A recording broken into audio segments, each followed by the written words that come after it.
Hello, everybody. This is Anne McElhinney. I'm Phelim McAleer. And this is the Anne and Phelim Scoop. It is, indeed. How are you, Phelim? Good, Good. yes. Did you enjoy the weekend? Did I enjoy the weekend? It was hot, I remember that. Yeah, it was hot. It was hot here in California. And it was Labor Day, and the mayor wanted to close. No, the police chief wanted to close the boardwalk. Okay. But the mayor said it's the busiest weekend of the year. Okay. All right. Do you know who Boris Johnson's favourite movie character is? No. It's the police chief in Jaws.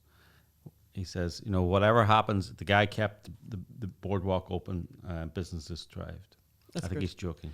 All right, good to know. So in today's show, what we're going to be looking at, the lineup is basically we're going to talk about Joe Biden's cognitive issues. We're going to look at, Phelim and I went to Ted Lieu's town hall, so you wouldn't have to. Low energy Ted. We're going to look at the latest development in the Kate Steinle story, which a new development has happened there. We're going to look at what Portland University have done with their professor, with a professor who tried to anyway, we're going to talk about the Portland University professor. We're going to talk about selective outrage. Breast flattening. Breast ironing, which is a new one on me. Yes. We're talking about crazy California and Trump derangement, all in the body Yes. of Debra Messing. Yes. And we have an abortion story. We Yes. also, in the movie section, we're going to be looking at Dave Chappelle's new show and the new film on Netflix that's been started to stream on Netflix called Falling in Love, INN, clever play on words, which is just started on Netflix. And the recipe of the week is mixed berry galette, which is criminally easy to make. So that's what's happening. So we need to get going, Phelim. So starting today, we And want to talk about... that noise was my emails arriving. Yes, well, we need to get the volume turned off there, Phelim. This is always a little challenge. Oh, it's a Google alert on Kermit So, Gosling. Phelim, talking about Joe Biden then, what's going on with Joe Biden? And we've got a bit of film we're going to play here. So this is worse. The situation actually is worse, right, than him exaggerating his story of his war exploits. Yes, what's going on? I won't attempt to talk about him exaggerating his war exploits, because if you really want to see that done brilliantly, Mark Stein was on Tucker Carlson. Actually, we'll play that. Fantastic. We'll play that now. Yeah, actually, nobody can do that better. Nobody than can. Mark It is Stein. a piece. It's a beautiful piece. A piece of TV history. Yeah, that's right. Well, I think he made Tucker Carlson almost like cry or pee his pants or something. Yes. But yeah, it was quite something. But this is classic Biden. This is Biden at top form, where he does this vivid, coherent, brilliant narrative in which not a single detail is correct. So he just stands up and he goes, it's 20 minutes before dawn on D-Day, and this 9-star general says to me, Mr. President, it's too dangerous for you to go in there. But I say, the Minutemen are taking on the Bengal Lancers. So I flew in on a glider from Diego Garcia, and we came under heavy fire from a group of whirling dervishes holed up in Bridget Bardot's apartment outside Euro Disney. And I said to them, I'm the first Biden in 1,000 years to go to college, so I know what it's like to be the best of the best. This was classic Joe Biden. He's back. His mojo has returned. His mojo knows what state it's in. But you're not talking there are about two Biden. There are two Joe Bidens. Like Joe Biden is a serial exaggerator. He's actually, he's that guy who says, I looked at Saddam Hussein in the eye and I said, Saddam, you're a beephole. And Saddam looked at me and says, you're right, Joe. And it's like, every as Mark Stein says, every narrative is designed to aggrandize Joe Biden. So this is not what we're talking about today. Yes. So what are we talking about? What's happening to Joe Biden? I think is he developing an email problem, as in Hillary Clinton had an email problem. What's Joe Biden's email problem? Yeah, and it's not emails. It's an issue that won't go away. It's an issue that just keeps dogging the campaign, and they can never answer. Explain it's a delicate matter, Go on ahead. It's not. It's hard to explain it. He's losing it, right? Losing it. And not in. He doesn't think he's the Emperor Napoleon or the Pope or something. He can't remember Obama's name. He he stumbles over words. He was having a problem with HHS, wasn't that right? Yes, you know. Yes, and right. Of course, when a young man forgets his hat in a restaurant, nobody pays any attention. And when an old man forgets a hat in a restaurant, everyone goes, "Oh, he's losing it." You know, but unfortunately, this goes beyond that. This goes beyond. Do we have a bit of tape to show this? Yes, this is him trying to explain Bernie Sanders' healthcare policy and his healthcare policy. The first time I listened to this, I had to stop it halfway through it. Because you found it so difficult. I felt like I was watching. Well, the other thing that's interesting as well, when you look at this, and if you compare it to how he performed just a few short years ago, he definitely has. There's a lackluster. There's a paleness. His skin doesn't look good. He looks worn out, actually. And by the way, I actually think whoever does manage to become the president, I think they should get like a second award just for the physical achievement of it. You know, traveling the country, making all those speeches constantly on planes and stuff. I mean, it's rough stuff. Actually, rough stuff. It's a very healthy person's job. And so anyway, anyone who's elected president deserves to be president. Yeah, exactly. After all that, yes. So we're going to watch that piece of tape. Yeah, of him, and it's warning to people here. It's distressing at times. You know, I mean, even if you don't like Joe Biden's policies, you're watching an old man being put in front of a camera when he shouldn't really. That's what I felt when I first saw it. We're going to play the tape right now. In addition to that, we also have a mechanism to control drug prices. You know, it's not. We're no longer using chemical-based things. All this thing we're dealing with, cancers and other issues related to the immune system, are bio-oriented.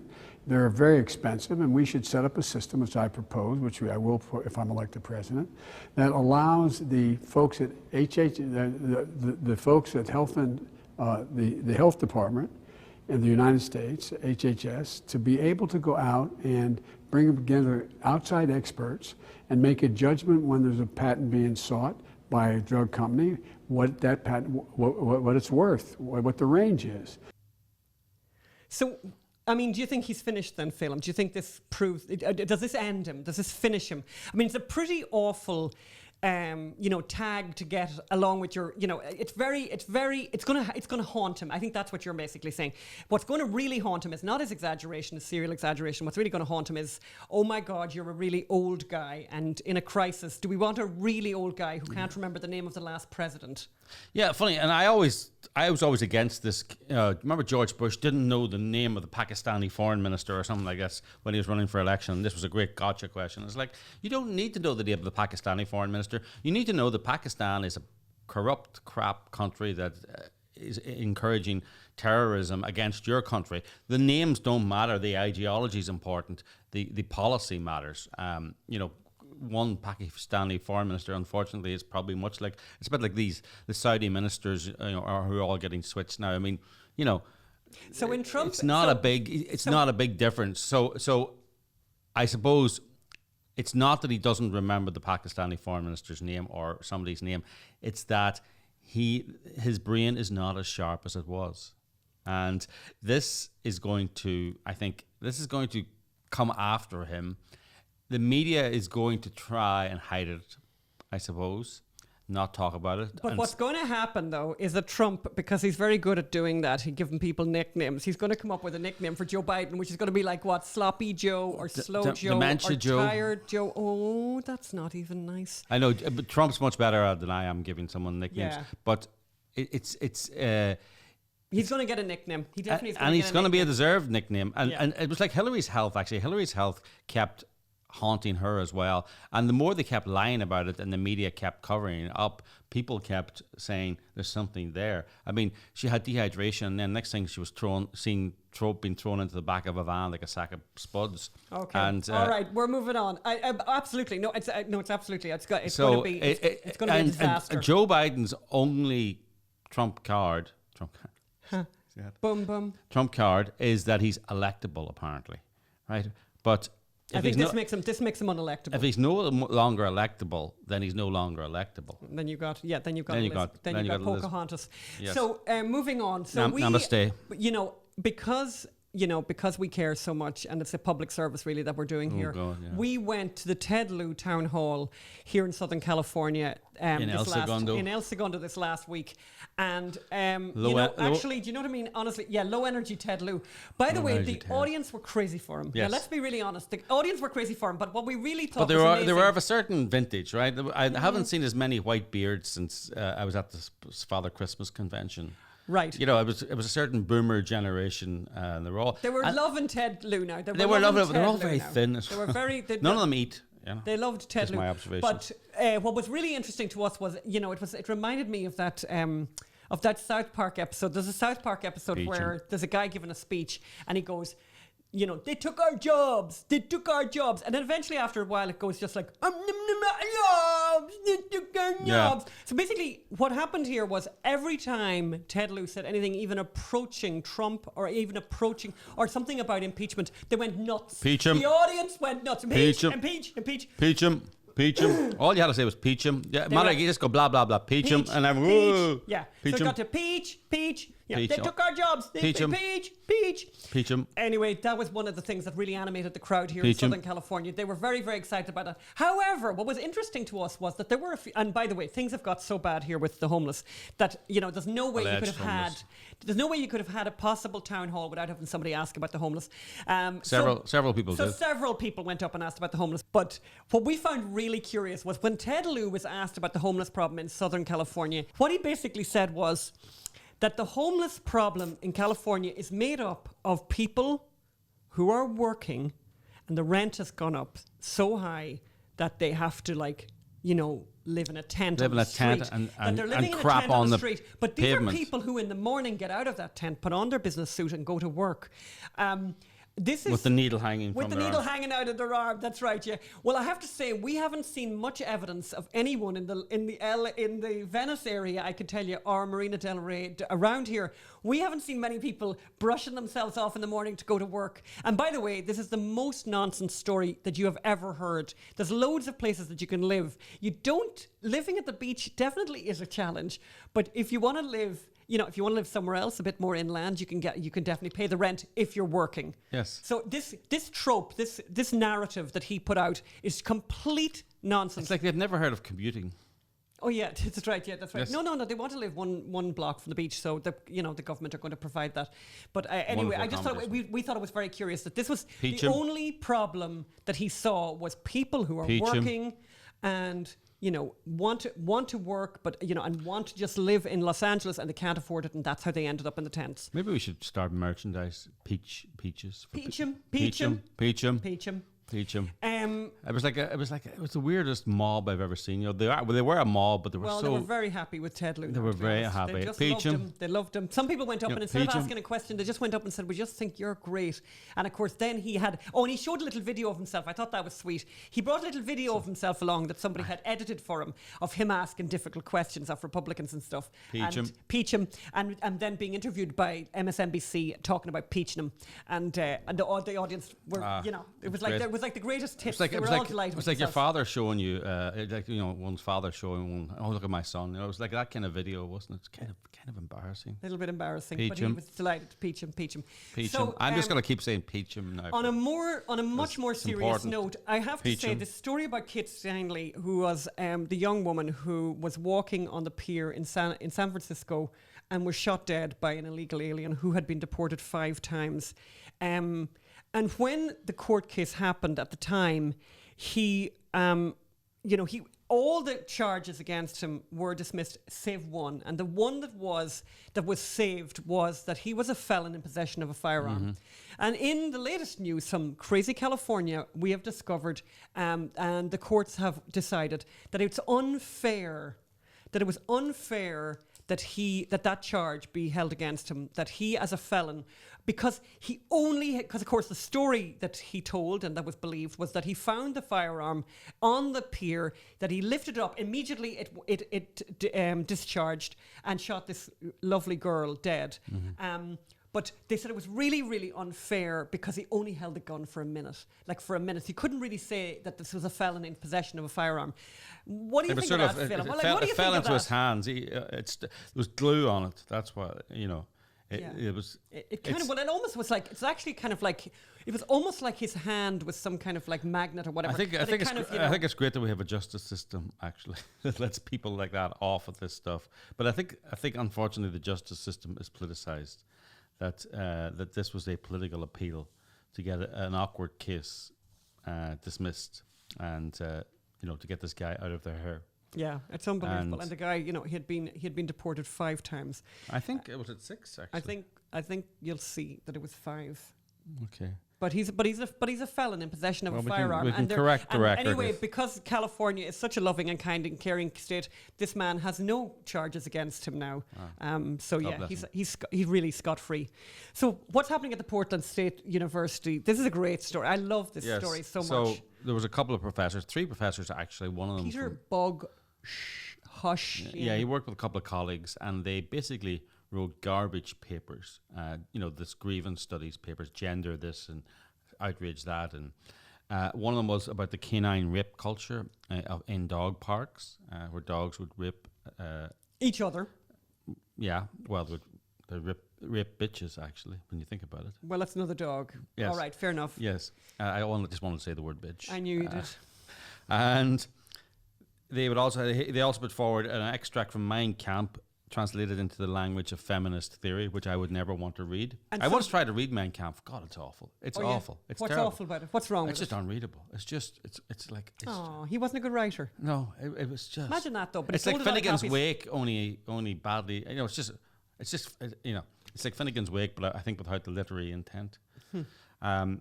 So I don't think anyone's ever read Mein Kampf, actually, so anyway, they translated it into feminist theories.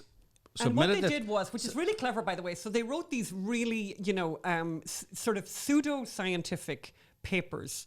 Obviously, canine rape culture, fabulous, right? And then Mein Kampf translated into feminist theory, and they submitted them to these like very worthy journals, these academic journals, and the papers were accepted by these journals. And of course then once they were doing an experiment, but the experiment they were doing an experiment on all these elite intellectuals, right? So they were the guinea pigs.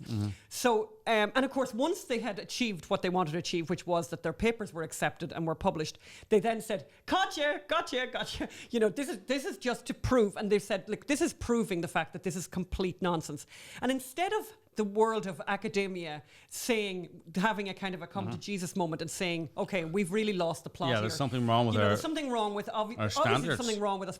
There's something wrong with us because we've suspended all proper intellectual rigor because we like certain topics or whatever. And the word rape immediately has to be something that needs to be a huge amount of respect and whatever, despite the fact that it's connected with dogs, right? So instead of academia doing the come to Jesus and saying, you know what, this is appalling. We are, this is a moment for us to really self-examine this and realize that this is all nonsense. No. They are taking efforts to try and have this man removed from his position, and they're actually also trying. Well, actually, I think successfully trying, or have been successful in stopping him doing any more research involving humans because of the humans that were unwilling, we're unwilling guinea pigs, I suppose, in this experiment. But what a great, by the way, goodie for them, by the way, for doing this, because it's... Yeah, but now he's in trouble. He's in terrible trouble. He's in serious trouble because the editors have been subjected to improper research techniques and improper research on human subjects. And the theory is that the editors were like lab rats, right? Oh, yeah. But they're human lab rats, and that they did not give their consent. I wish they'd do more of this and that they should have informed the editors in advance that they're going to hoax them. Oh, yeah. I love that. Yeah. So... This is very smart. If only they'd told us in advance that we were being hoaxed, then that'd have been fair, actually. Yes. Top Cat has appeared, and now is he attacking the cameraman? No, he's just wandering around and trying to work out what he wants to do there. Yes. So, Oh, hello there. Okay, we got Top Cat on the table now. For those of you listening in your cars, you really need to get home and watch the YouTube version of this. Yes. There are you, sweetie. There you are. And it really, again, one of these days, Mr. Scaredy Cat Mr. Scaredy is going to appear. But we need to get rid of Ben before that, because Scaredy Cat is particularly scared of boys. Of loud men, actually, interesting enough. Well, Ben's not a loud man. He's got a loud enough voice. He's got that kind of I'm That's kind his- of, I'm a lumberjack kind of voice. Oh, I'm a lumberjack, but I'm okay. Yeah. No, he has. It's got that kind of deep, sincere voice. Okay. Yes, not that I'm gay or anything. So the next, so do you want to say anything else about the Portland situation? I just think it's a really good expose of all these faux courses that are being run in all these universities. Yes, and shame on them, actually. Shame on Portland, you know. I mean, it's shocking that they've got the nerve, and there's no shame anymore. Actually, there's no shame that they will do this and go ahead with it. That you're supposed to, when you're hoaxing someone to actually improve academic standards, that you're supposed to let them know in advance you're going to hoax them. Yeah. It's a joke. Yeah, it's a joke. So the next story that we have for you, which I think is very, it's the I'm outraged by your. I'm outraged. Well, there's a new section. What's it called? Our new section. I'm outraged by your selective outrage. So I came across a new phrase or a new terminology this week, and you know I read a lot. I watch far too much television, and I'm out and about. And this week is the first time I've ever heard of breast ironing. So I'm going to say that again for anyone who hasn't heard of it before.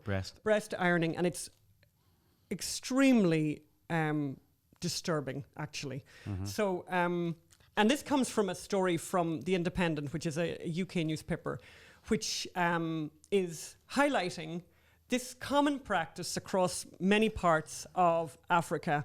And of course, because of, you know, huge population movements from Africa to places like the UK, and London, now they have this issue in England of communities who. I almost don't want to ask, but what is breast? So what they do is, when a girl's breasts are growing, her female relatives, by the way, so an auntie, like an aunt or a grandmother or her own mother will, and she won't even know it's sort of coming, you know, she won't know. They will come and they use stones and sticks and heavy weights, and they basically pound and beat down the breasts and then, you know, bandage them so they don't develop. Because breasts are distracting to men, basically, and wouldn't that be a terrible thing to be a distraction to men? And what is amazing to me is that, and we're going to play a bit of this tape. So there's an organisation, by the way, government-funded organisation in the UK that started out with, you know, trying to educate the public about female genital mutilation, and they've got, you know, and they have this little instructive video teaching people about breast ironing and the dangers of breast ironing. But the piece that we're going to play to you, I think is really worth hearing, with the very educated, very, you know, terribly correct, neutral BBC kind of voice, explaining that, you know, the one thing you wouldn't want to do now, the one thing you really don't want to do in the middle of this whole conversation is to judge other cultures. Yeah. Whatever you do, don't judge other cultures. We're going to play that tape right now. It occurs all over the world and has migrated with people and cultures to the UK. It's important that we are not judgmental of cultural practices, yet this is a human rights issue. So, I mean, isn't that extraordinary? I mean, what I really, you know, particularly find appalling is this very civilized voice explaining this. But here's what I think is really interesting about that, and here's what I want to know. Where is the hashtag about breast ironing? By the way, where's the hashtag about female genital mutilation? But where let's just for right now, where is the hashtag about breast ironing? And it's really interesting because I went and I did a little experiment, you know, I did a little bit of research, looked up, you know, these hashtags, because hashtags are a big thing now, and, you know, feminists are really happy with their hashtags because the hashtag has changed in conversations. You know, like there was a massively successful hashtag called Women's Reality. Women's Reality, by the way, you know, coined in August 2018, this hashtag invites women to examine the gap between women's legal rights and women's lived reality. Gender discrimination, ways you may not see it at first. You know, that this sort of stuff gets highlighted while all along girls are going to get their breasts ironed in Britain, and no one bothers with a hashtag for that. But no, they have hashtags for believe women, you know. They have hashtags for I am a nasty woman. Hashtags for, oh yeah, and of course the big hashtag. You remember the big hashtag, I'm with her. I'm with her. That was Hillary. I'm with her. You know, that was a big hashtag. And everyday sexism. I love that one. Everyday sexism. My friend, we thought they'd I'm just going to slow down there while Phelim sings there. Those were the days, weren't they? I'm with her. Everyday sexism. The hashtag surfaced when author Laura Bates, founder of the Everyday Sexism Project, began encouraging women to share sexism perpetrated against them daily, you know? Oh, really? So the terrible sexism and the terrible discrimination experienced by women in America, you know? And complete crickets about breast ironing, because heaven forfend that we would say anything negative about another culture, right? That's the big problem. If we were to say anything negative about another culture. Yeah, no, right? I mean, we can't be judgmental. That's just it. Everyday sexism, you know? He for she. Oh, I love that one. He for she was another massive hashtag. So guess what? Do you know what he for she is? I do not No, want it's not to know transgender. that. It's not transgender. And by the way, I love this, by the way. I really love this one. This one got... So money was spent on he for she by the United Nations.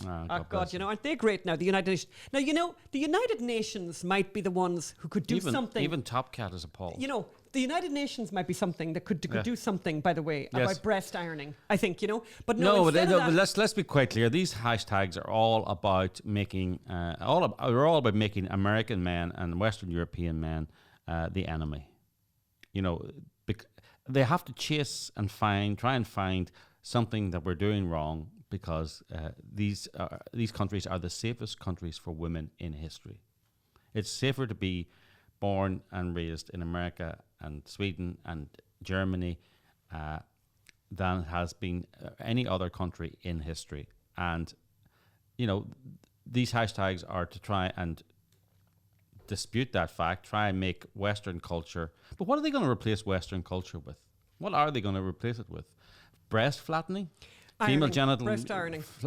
Ironing, flattening. Have we actually explained what that is? I mean, breast ironing? Yes.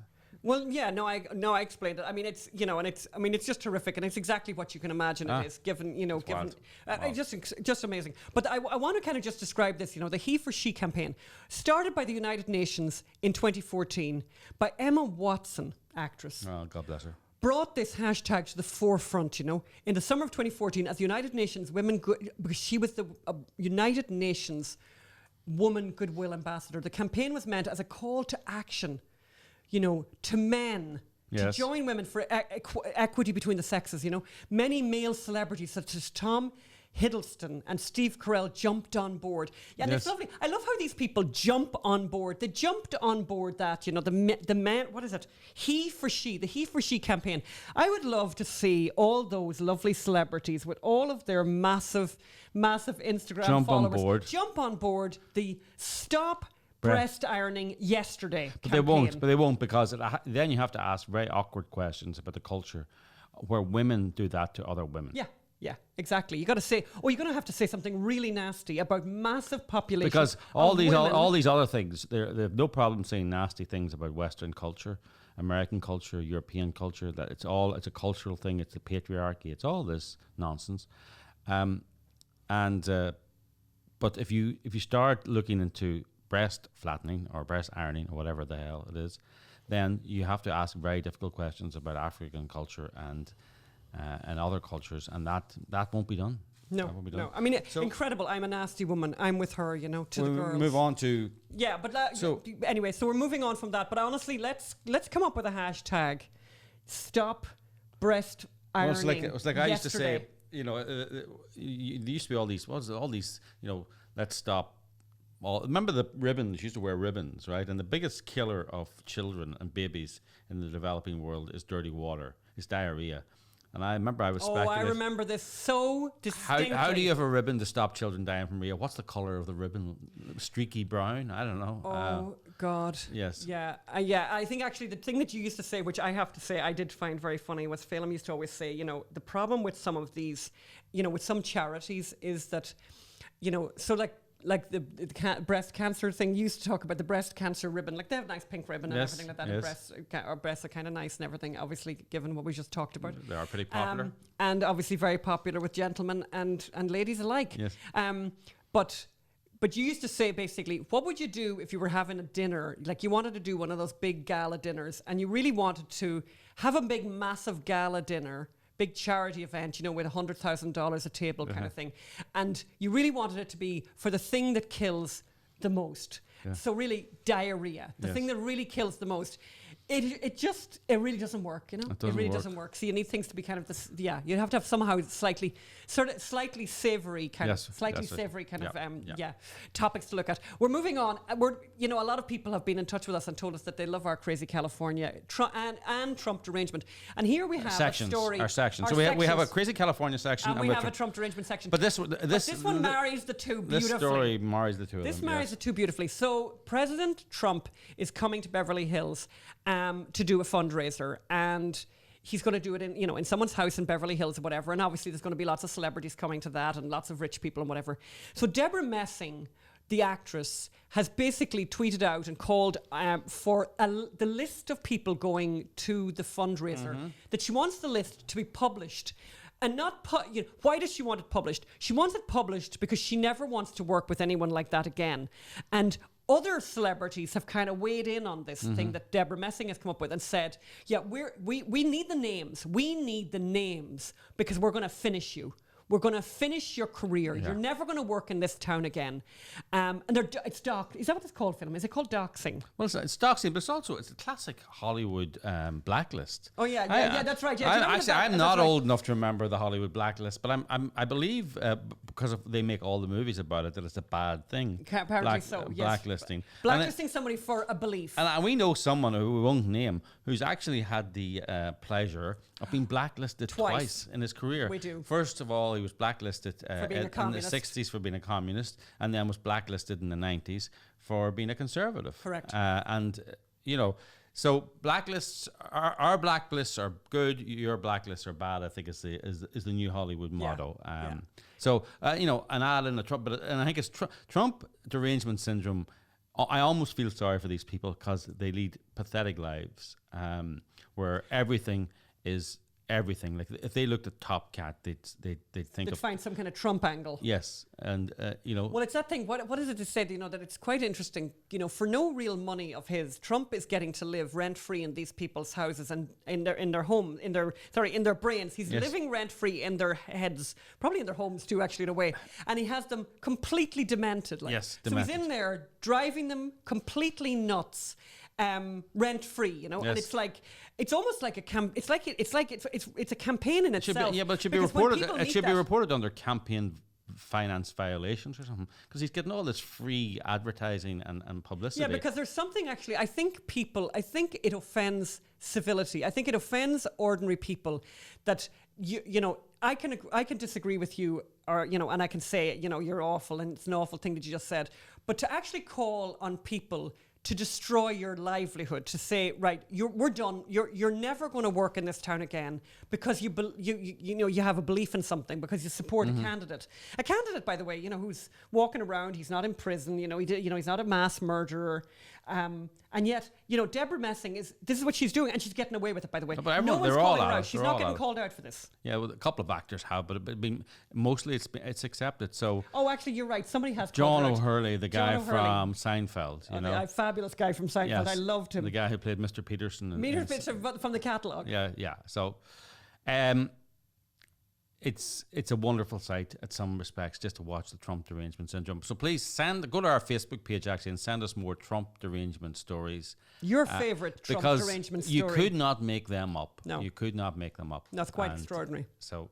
let's move on. Listen, you said earlier that you have an abortion story. I just saw it before I came on air. So, first of all, I want to go back. This is June the 10th, 2019, in Alternate, right?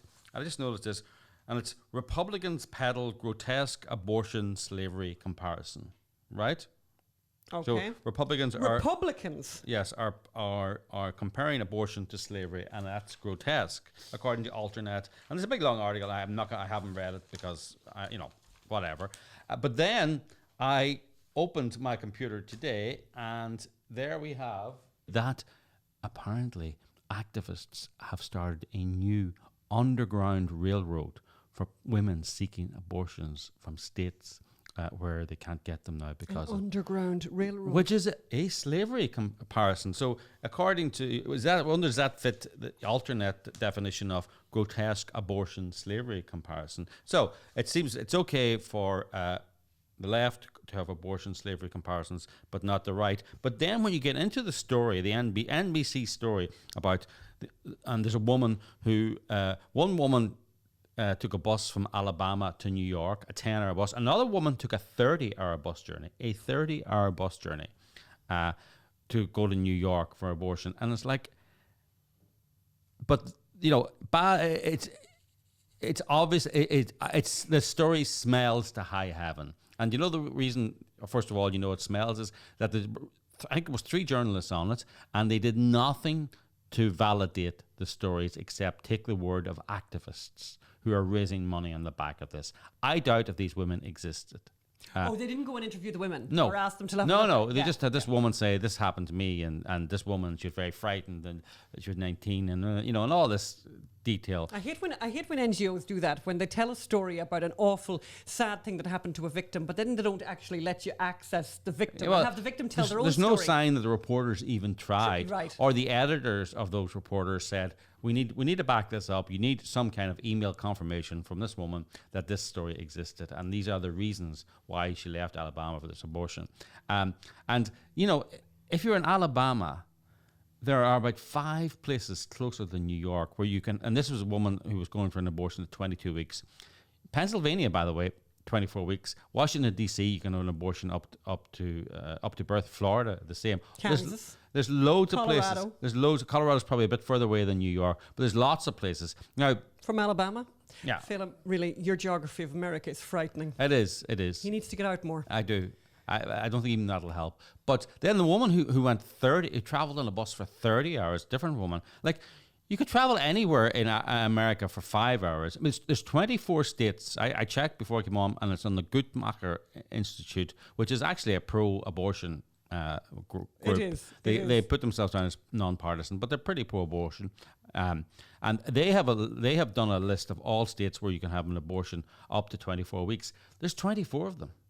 25 of them, actually. I just checked. 25. So almost half the states in America, you can have an abortion up to 25 weeks. So you don't need to go on an underground railroad from Alabama or from somewhere else for 30 hours to New York. You don't need to do it. So we need to know why this happened. Did this happen? And these NBC reporters, and we'll put the article up again, have made no attempt. It's another example. It's another example of journalists showing a very, very extraordinary level of a lack of curiosity. Yes. We're moving on now to the movie section and the entertainment section, I suppose, really. 2 things we want to talk about today. The first one is Dave Chappelle's comedy special on Netflix. Talking of movies, can I just say something? Josh Fox. I just want to go back to my old friend Josh Fox. God help us. Yes.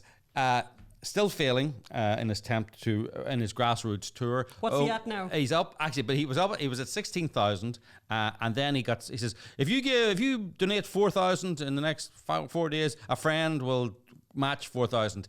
They didn't match the reach 4,000. 4,000, but anyway, he suddenly jumped about 10,000 with about 3 contributors. So I'm going to go in after this. I'm going to write an op-ed on it. It's going to go up in Town Hall, and I'm going to do the numbers and see how much. So he's now moved away from the grassroots, and he's going to be relying on, as Bernie Sanders used to say, on millionaires and billionaires. Okay, very good. To All fund right. his grassroots. So we watched the Dave Chappelle comedy special on Netflix, and I would have to, first of all, nobody get in touch with us, please, and tell us that you found the language appalling or whatever. I mean, it's very, very, very, very R-rated, but oh my God, it is so good. It is so good and so refreshing to hear him take on every last victim group and annihilate them. It is unbelievable. It is just unbelievable. But actually, for anyone who's pro-life out there, the abortion section is a classic, an absolute classic. And basically, we'd love to play it for you. We'd really love to play a section of it for you. But you know what? We're not going to, because the language is unbelievable. But let's say, I'll say what he said, and I'll leave out the bits. But he says, if you can murder... Well, he goes into this whole thing about the justification, and it's up to a woman. Women should have a choice to kill her. Between you and your doctor. Yes, and you should have a choice, and you should have a choice, and you should have a choice. But he says choice goes two ways, and if the woman has a choice, if you have the choice to kill it, and that's not the phrase he uses. Why should I pay for it? I have the choice to abandon it. Yeah. I have the choice to abandon it. And it makes sense. And that's just like one of the jokes that he makes. And he is unbelievable. It is really, really worth But be prepared. And by the way, it's not just the language, right? It's everything. It's the topics he goes into. It's pretty out there. It's pretty out there, but it's so refreshing. Sometimes he talks about things and makes jokes about things, and you can see he's saying, "Why shouldn't I be allowed to make a joke about this?" And yeah, he's basically doing what used to be humor, which was you could basically make a joke about anything, and now you can't make a joke about anything. You used to be able to make a joke about everything, and now you can't make a joke about anything. It's a brilliant commentary. And he's basically said, I'm going to change all that. Yes. So he's done this thing. What I would worry about is, are they going to destroy him? Are they going to completely finish him? And it's really funny. We were reading like BuzzFeed or like somebody. All the Liberal critics hate it. Oh, they hate it. They hate it so much. And it's on Netflix. Couldn't recommend it enough. It's an hour long, but honestly, it's not for the faint of heart. If you are, and I was going to say, if you're easily offended, if you're anyway if you're prone to offense at all, don't go there. Don't go there. But if Just you want to take our see word for it, something genuinely subversive, genuinely subversive. Yeah, that's exactly it. Then go and watch the Dave Chappelle show on Netflix. And then the other thing that came out just this week as well was on Netflix. They have this new film that they've got out, low budget romance called Falling in Love INN. Clever play on words. Oh. Set in New Zealand. Really, I think the only thing, I don't want to say much about this except for to say, don't bother. I entered a win an in contest. You've won an inn, located in New Zealand. So a 13-hour flight to Auckland and 3 bus rides later. I wouldn't bother watching it. Yes. It's no cliche left unturned. And we're both fans. We're both fans of the romantic comedy genre, a much maligned genre. Let me tell you, if I had an hour show just to myself here, I could talk for an hour about the much maligned. Phelim loves romantic comedies, but this is not a good example of the genre. And by the way, we're also both of us fans of very good bad movies. Yes. We love bad movies, and this is not an example of a good bad movie. This is about an example of a bad movie. Yes.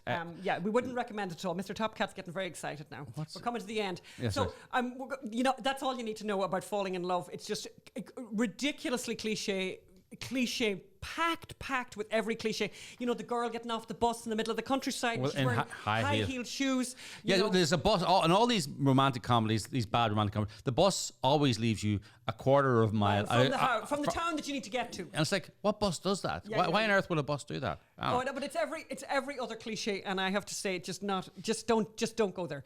And we're running out of time, so I need to tell you about the recipe of the week. And the recipe of the week is so simple, it's criminal. And I just think it's like the best thing ever. So it's a mixed berry galette. And I don't know if that's a French word, and I should have looked it up. But you could spend a lot of time pronouncing that all kinds of funny ways. How do you spell that? Galette, Galette, I think. Right. But we're going to put up the recipe on the Facebook page, and we're going to put up some. What's the name of the Facebook page? Of the Anne and Phelim Scoop, and the Instagram page AP_Scoop. But here's what's amazing about this recipe, and it really is scary how easy it is. And literally, you need no ingredients. Well, you need whatever. First of all, I think life is too short to make pastry. We've had this argument before. I know that Ben, who's the cameraman here, thinks that this is, wrong on many levels. He's shaking his head. So, disgusted. What you really want to do is you want to find, you want to go to the supermarket and buy short crust pastry, and you don't want it to be in a case. You want it to be a rollout. And by the way, I couldn't find the rollout short crust pastry, but I bought 2 cases. Where couldn't you find the rollout? I couldn't find the rollout everywhere, Phelim. Well, we went but to where in 3 shops. particular? Phelim wants to talk about Trader Joe's. We're not going to do Trader it today. Joe's is Phelim crap. hates Trader Joe's is the most overrated store in this country, and it should be shut down by government edict. But I have to say, though, Phelim, we did find a really nice basil plant there now, and we couldn't find basil anywhere else. They were all sold out of basil all over the place for the whole of the Labour Day weekend. But Trader Joe's did not let us down. My integrity for a basil plant. Here's what you do with that. So you roll out the pastry. Get a whole bunch of your favourite berries. So I had strawberries, raspberries, blackberries, and blueberries in this one. Grab them all, put them all together, and you'll see the ingredients there. It's really funny, the ingredients list in this, because most of the ingredients I didn't have. So trust me, you can make this just with the berries. just with the berries, throw them into a bowl. You know, you could put in cornstarch to pick up some of the berry juice, and then otherwise you'll have a bit of leakage. And you can see in the photographs there's a bit of leakage around the side of my berry galette. But who cares? Who cares? You dump those berries in there. Throw a bit of sugar on there. For those of you who are real into not doing sugar, don't bother throwing sugar in it. Don't do that sugar thing. I actually put very little sugar on, like maybe two teaspoons. Then you just bring really rough, really super rough. Keep about a 2-inch margin around the pastry when you dump the berries in the middle. And then just pull that pastry up. Pull it up around the sides, super rough. The more rustic, the better. Then get a little paintbrush and paint some heavy cream around that. Brush all that pastry with a bit of heavy cream. And again, you could scatter a bit more sugar on the pastry. Yummy, yummy, yummy. Throw it into the oven at 400 for about 50 minutes. And I'm telling you, it's just unbelievable. People couldn't believe it. It was so successful on Saturday night that after everyone left, I had this thing where I thought, you know what I'm going to do now? There was still some lovely wine. People had brought lovely wine. Yummy, yummy, yummy. And I thought, you know what? I'm going to have a little glass of wine. I'm going to finish up that galette myself. Not even a crumb. There was nothing. It was gone. So do it. Do yourself a favor. Simplest dessert ever. And everyone thinks you're a genius. And serve it with the best possible vanilla ice cream you can find. And heavy cream. Yum, yum, yum, yum. Until the next time, this is Anne and Phelim saying adios. America. Bye, guys. Thank you. Thank you.